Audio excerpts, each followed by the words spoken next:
lo que sería su tarea concreta. Venía del desierto, de haber sido tentado, donde estuvo durante 40 días sin comer y fue tentado en todo ahí. Y tentado nada más ni nada menos que por el mismísimo Satanás. Y el Señor Jesús respondió con toda la autoridad que contiene la palabra de Dios. Llega este momento, se entera Jesús que Juan está preso y él va a esta ciudad, a Galilea. Y ahí inicia su recorrida. Y empieza a caminar y su fama empieza a extenderse. Y lo que provocaba él cuando llegaba a un lugar empieza a correr como reguero de pólvora.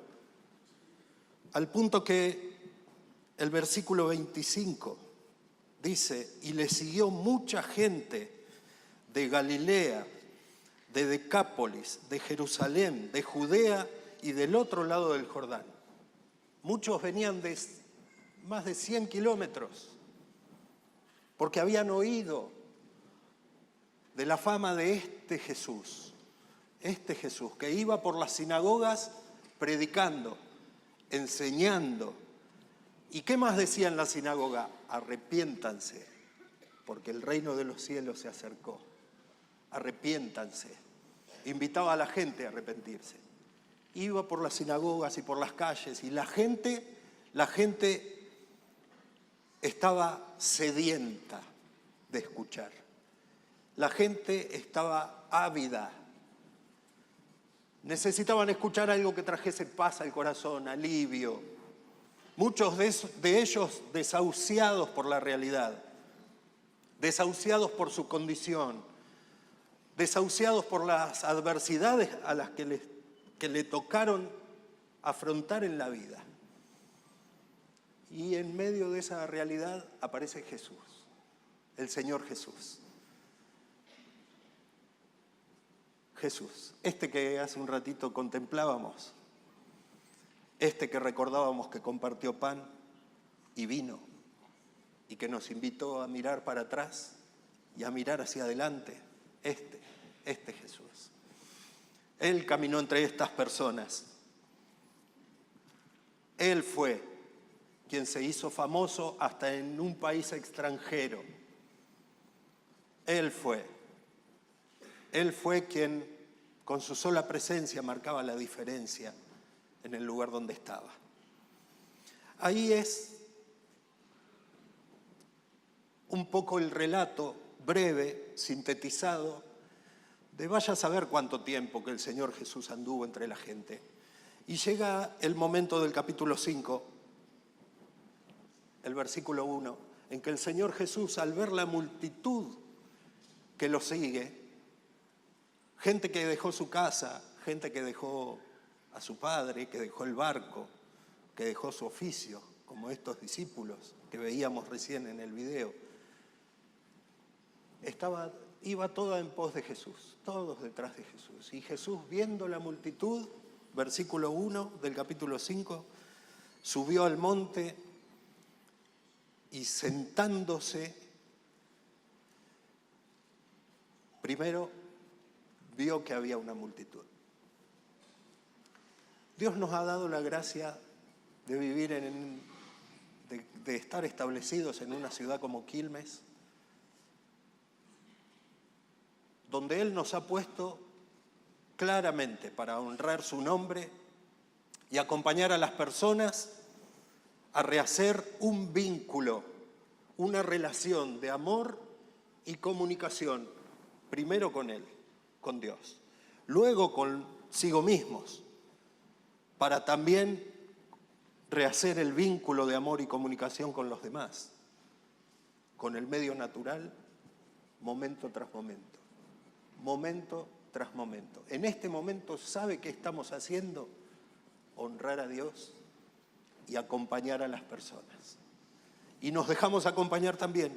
Y la ciudad no nos resulta ajena, algo que está ahí y que no tiene nada que ver con la iglesia. Al contrario, vemos en el Señor Jesús una enseñanza clara de poder mirar y ver que hay una multitud ávida, sedienta, necesitada, buscando, a veces exigiendo, a veces reclamando, a veces reprochando. Hay una multitud. La Iglesia del Encuentro es una comunidad cristiana enclavada en el centro de esta ciudad con un propósito que Dios nos ha dado y estamos caminando en ese propósito. ¿Y cómo caminamos? Viendo la multitud. El Señor Jesús fue que se subió a una montaña para facilitarle a la gente que lo escuchara. Se subió a una loma, a un monte, y ahí se sentó, expresando su dedicación. Les iba a dedicar tiempo de calidad, amor, relaciones significativas, desarrollando relaciones. Eso iba a ser. Los vio y se tomó tiempo para ellos. ¿Qué es lo que nos invitamos a hacer una y otra vez y otra vez? Y nos vamos a la maratón. Y la maratón es para eso, para poder desarrollar relaciones, para darnos cuenta que hay una multitud. Ahí hay una multitud. Hay una multitud. Cada uno en su condición y en su situación. Buscando, reclamando, reprochando. Pero hay una multitud que demanda, que necesita, por el propósito que Dios nos ha dado, por el propósito con que Dios envió a su Hijo Jesucristo a este mundo, que la veamos y que le dediquemos tiempo de calidad. Se sentó, vinieron a él sus discípulos y abriendo su boca les enseñaba diciendo. Había un mensaje para dar. Había un mensaje claro para compartir. Había para decir. ¿El reino de los cielos se acercó? Sí, había para decir. El Señor Jesús iniciaba su ministerio en la tierra. Empezaba, recién arrancaba, y ya una multitud lo seguía. Era muy evidente que era distinto. Era muy evidente. Cualquiera de nosotros se hubiese dado cuenta.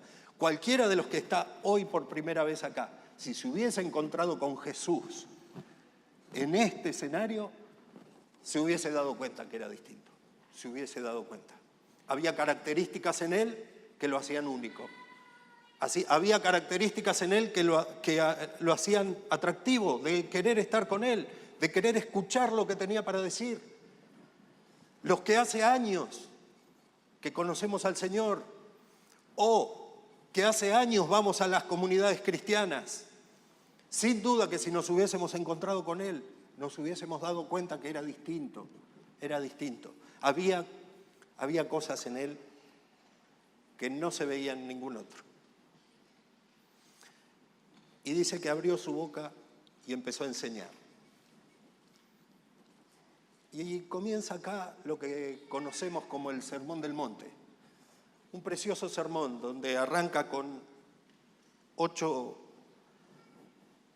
indicaciones en las cuales el Señor Jesús intentaba provocar el corazón de los oyentes, provocarlos. ¿Se acuerda el año pasado cuando hablábamos del fruto del Espíritu? Creo que todos nos acordamos. De la naranja exprimida en la morsa, nos acordamos.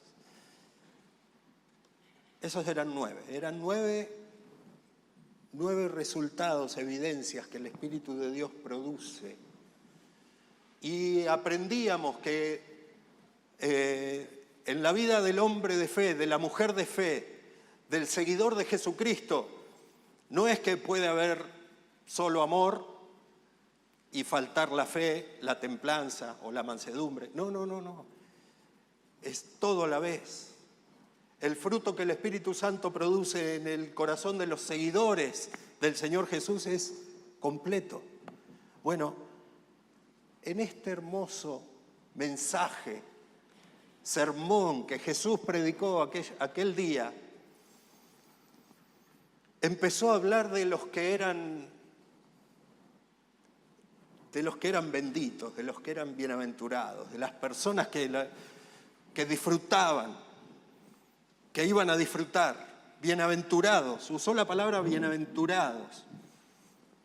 Hay algunas traducciones de la Escritura que dicen feliz, feliz, feliz, 3 veces feliz.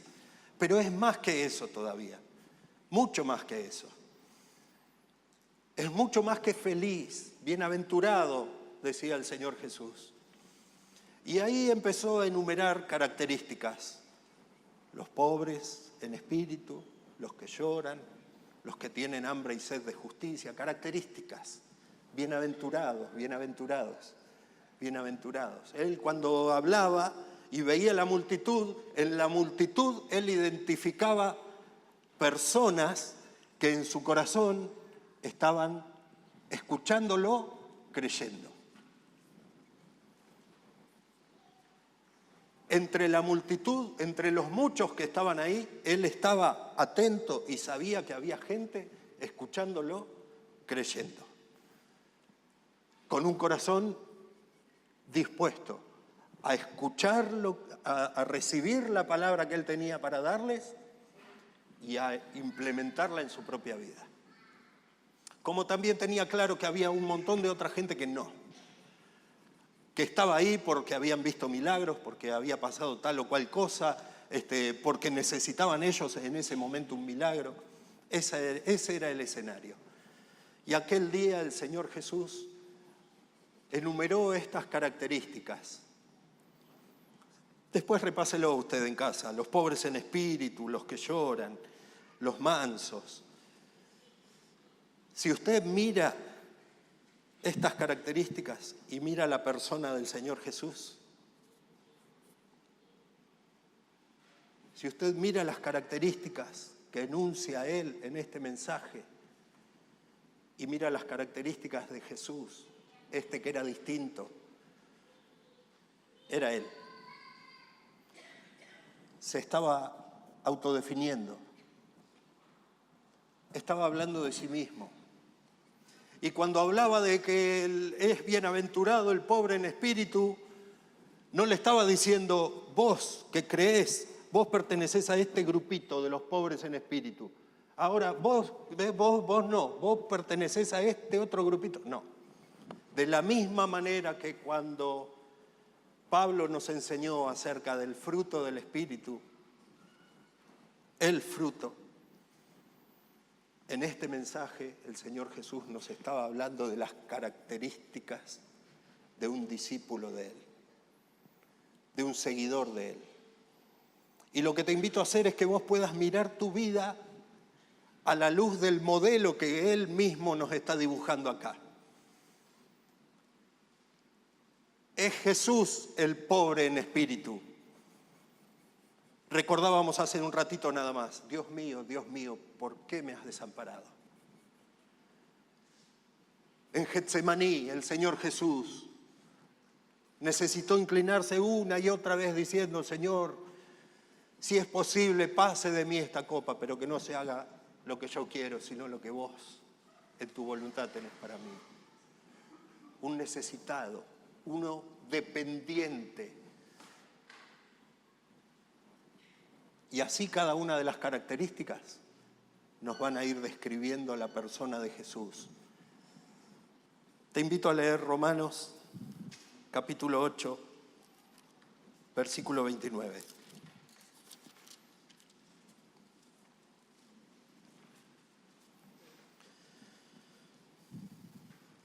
Arrancamos en el 28. Y sabemos que a los que aman a Dios, todas las cosas les ayudan a bien. Esto es a los que conforme a su propósito son llamados.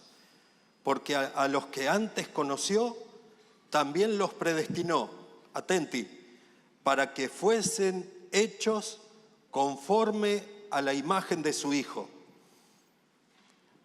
Los predestinó para que fuesen hechos conforme a la imagen de su Hijo, para que Él sea el primero entre muchos hermanos.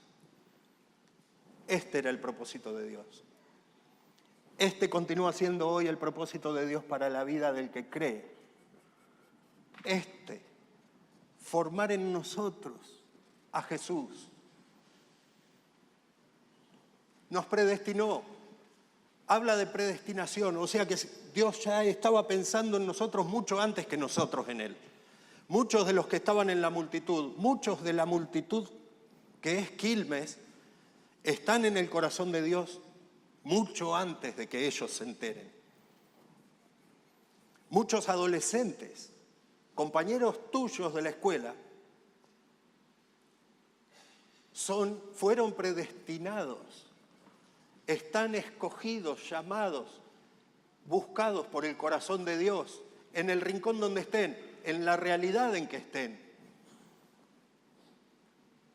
Y Dios los predestinó con un propósito, para que fuésemos hechos a la imagen de Jesús.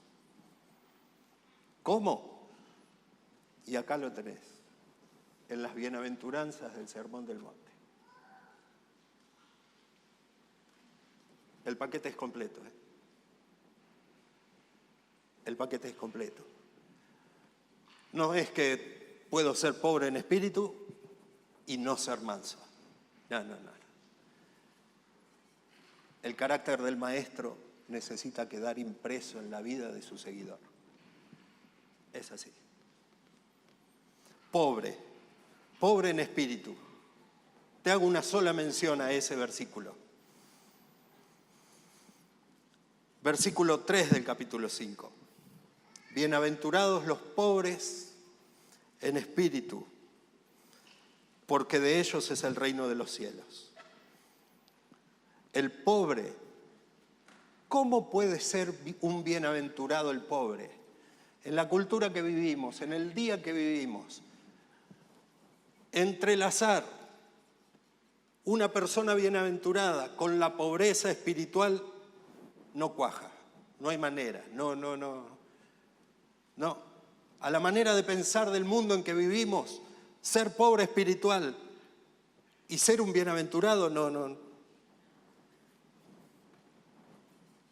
encaja.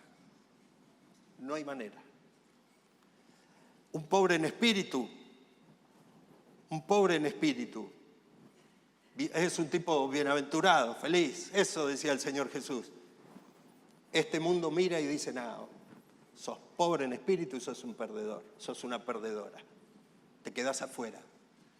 No vas a alcanzar tus logros. No. En palabras del autor John Stott, vincular estas dos cosas es plantear una contracultura. Es a lo que es llamado el pueblo de Dios. ¿Qué empresa camina el mundo buscando restablecer los vínculos entre las personas, entre sí mismas y con Dios? No hay. ¿Qué hombre establecido en espíritu, fuerte de espíritu, poderoso en espíritu, camina el mundo y tiene poder para restablecer vínculos de personas que ni se conocen o que se odian, que se llevan mal? ¿Quién? No vi propagandas en internet, no vi propagandas en los diarios, no.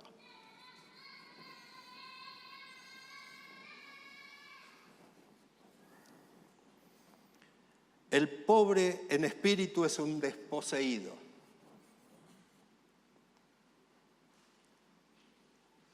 Entre sí se repartieron mis ropas, dijo el Señor Jesús, mientras estaba ahí clavado en la cruz.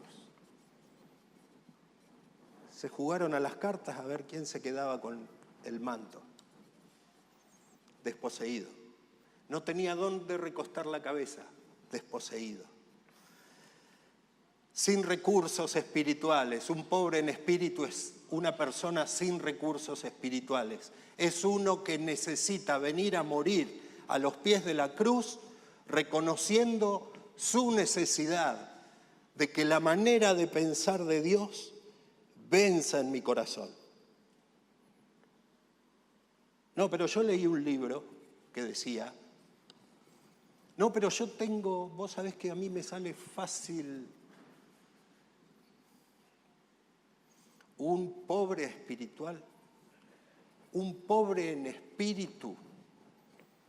Un pobre en espíritu es una persona que no tiene un capital, no tiene un capital. Ah, pará que acá yo llevo adelante hoy la reunión y vas a ver lo que va a pasar. No va a pasar.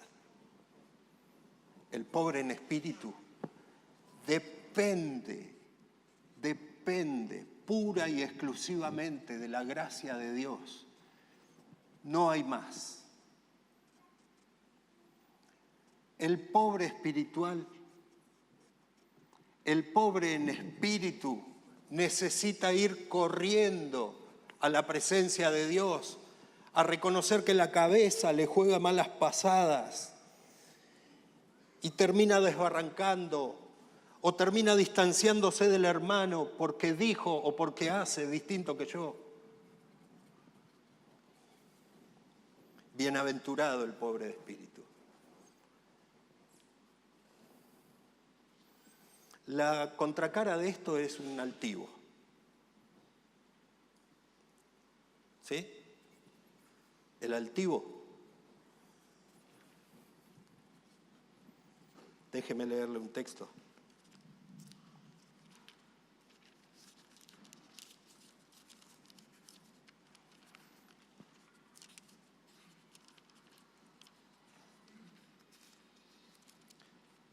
Este es el problema de ejercitarme con el celular a buscar los textos. Ya llego, ¿eh?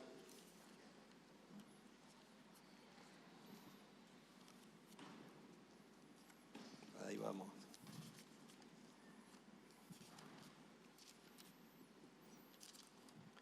Altivo de espíritu. Un altivo de espíritu. Tengo una mala noticia que darte.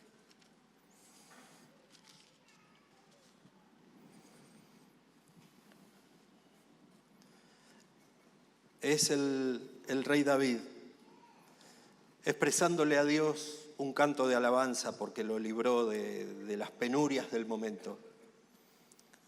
Limpio te mostrarás para con el limpio, rígido serás para con el perverso, porque tú salvas al pueblo pobre de espíritu, afligido, dice acá. Mas tus ojos están sobre los altivos para abatirlos. Así ve Dios a cualquiera de nosotros que puede llegar a creer que algo de capital posee, que algo de poder espiritual posee, que algo de poder espiritual administra. Pobre de espíritu, te deseo eso, que puedas ser pobre en espíritu.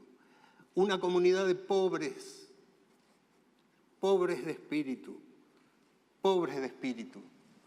¿Cómo es eso? El que carece de la pobreza, te dice, nosotros tenemos nuestros dioses. Solo necesitamos que Dios nos haga un milagro.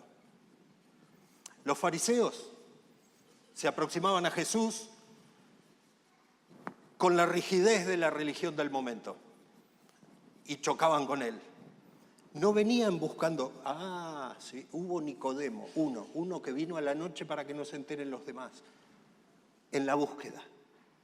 Uno que tuvo que reconocer que lo que sabía no servía de nada. Un pobre. Señor Jesús, necesito reconocer mi pobreza de espíritu. Otros dicen, nosotros sabemos cómo creer, solamente necesitamos un poco de paz.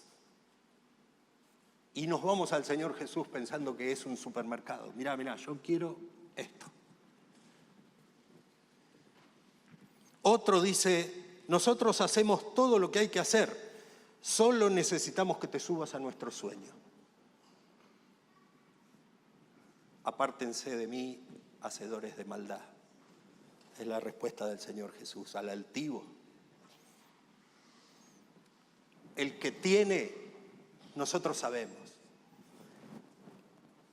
El altivo de espíritu dice, yo sé, pará, yo sé. Ahora, ¿qué es pobreza espiritual? ¿Qué es un pobre de espíritu? Pedro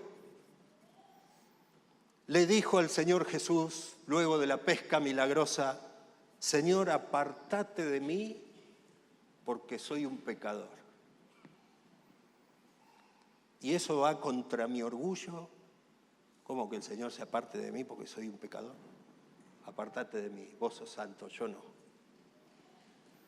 La mujer cananea, Mateo capítulo 15, el Señor Jesús le contesta diciendo, primero es necesario que los hijos de Israel, no está bien que le demos el pan a los perros, sino que se lo damos a los hijos de Israel, a los hijos.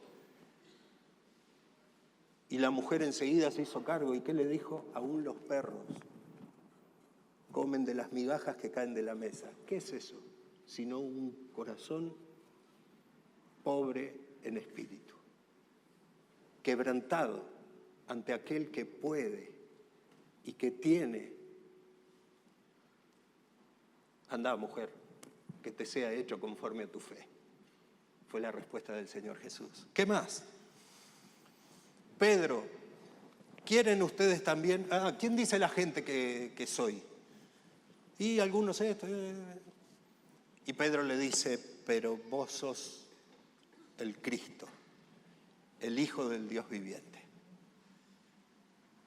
El Cristo, esto que nos mencionaba el pastor más temprano, el Salvador del mundo. Bienaventurado, Pedro. ¿Qué le dijo?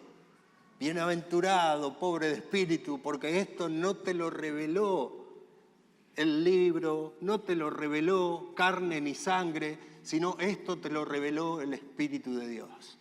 Bienaventurado. El pobre de espíritu se caracteriza porque percibe la voz de Dios y enseguida cae de rodillas delante de aquel que merece la gloria. El leproso, de los 10 que se habían venido y fueron sanados, uno volvió, extranjero. Uno volvió a agradecer. ¿Qué era ese? Era uno que vio su necesidad y dijo, Señor, vos me salvaste. Yo no lo merecía, pobre de espíritu. ¿Qué más? El otro leproso, Señor, si vos querés, podés limpiarme. Si vos querés, podés limpiarme. ¿Qué era eso sino un pobre de espíritu que vino a depender, a decir, mirá, yo no hay esperanza para mí, no tengo chance. Si vos querés, podés.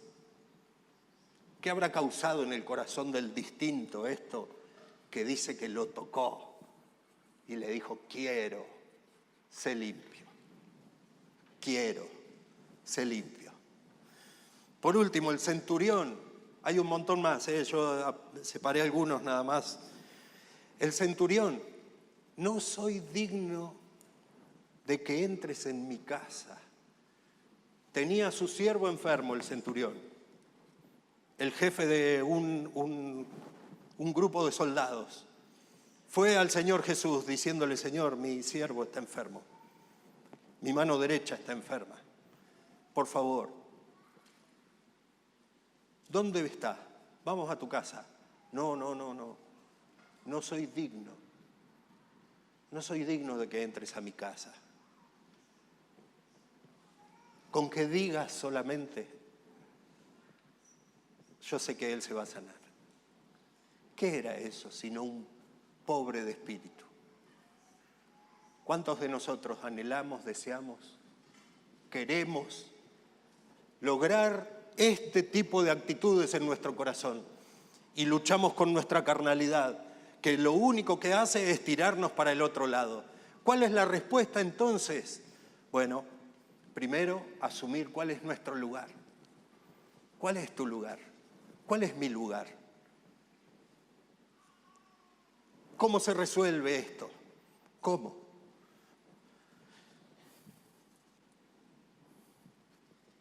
El apóstol Pablo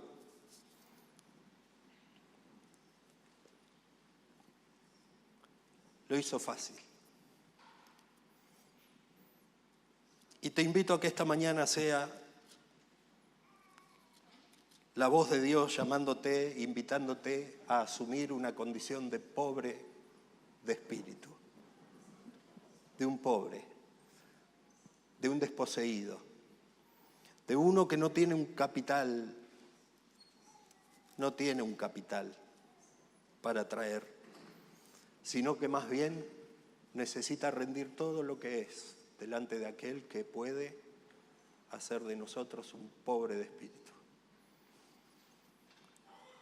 Así decía, con Cristo estoy juntamente crucificado. Y ya no vivo yo, mas vive Cristo en mí. Y lo que ahora vivo en la carne, lo vivo en la fe del Hijo de Dios, el cual me amó y se entregó a sí mismo por mí.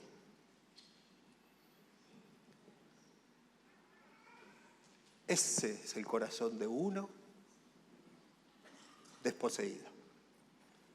Con Cristo estoy juntamente crucificado. Y te invito a que vos puedas hoy llevarte a casa el desafío, la propuesta, la inquietud de llevar tu vida a esta realidad, de permanecer con Cristo crucificado y ya no vivir vos. Lo peor que te puede pasar es tener razón en lo que estás reclamando y que eso sea un capital para vos. Lo peor que te puede pasar es creer que tus logros, tu gran capacidad intelectual, sea un capital al cual aferrarte ante el Señor de la cruz. Con Cristo estoy juntamente crucificado y yo ya no vivo. Ya no vivo yo. Ese es el pobre de espíritu. Ya no vivo yo. Ya mi vida no la vivo más. Estoy desposeído aún de mi propia vida. El capital que tenía, las horas de mi día, las fuerzas de mi juventud, la creatividad de las cosas que se me ocurren, está clavado en la cruz con Jesús. Y lo que ahora vivo en la carne, lo vivo en la fe del Hijo de Dios, el cual me amó. Me amó. Me vio pobre de espíritu. Me amó. Me vio esclavo de mi soberbia. Me amó. Me vio esclavo de mis debilidades. Me amó. Me amó. Me vio perseverando, tratando de lograr cosas que yo sé que tengo que lograrlo. Me amó. Me amó. Te amó. Te amó. ¿Vos podés decir, me amó? El cual me amó. Me amó. Te amó.